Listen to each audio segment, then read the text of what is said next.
যারা কক্সবাজার না গিয়েও কক্সবাজারের মতো সময় উপভোগ করতে চান এবং মেরিন ড্রাইভে না গিয়েও মেরিন ড্রাইভ সড়কের মতো উপভোগ করতে চান, তাদের জন্য ভাটিয়ারি থেকে পতেঙ্গা পর্যন্ত যেই রাস্তাটি, সেই রাস্তাটি একটা উপযুক্ত জায়গা। আপনি একেবারেই মনে করবেন যে আপনি মেরিন ড্রাইভ হয়ে এগিয়ে যাচ্ছেন। একপাশে সমুদ্র, আরেক পাশে শহর বা পাহাড়।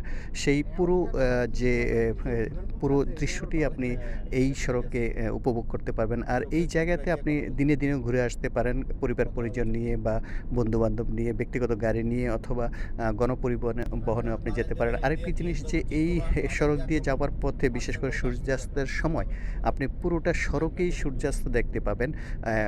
কোথাও দাঁড়িয়ে যান, তারপরে সূর্যাস্ত উপভোগ করেন। এছাড়াও যে পতেঙ্গা সি বিচ, ওখানে গেলে আপনি নৌবন্দরে যে জাহাজগুলো আছে সেগুলো দাঁড়িয়ে থাকতে দেখবেন, মাছ ধরা ট্রলার দেখবেন। অর্থাৎ আপনি এই সড়কটি গেলেই মনে করবেন কক্সবাজার গিয়ে ঘুরে আসছেন।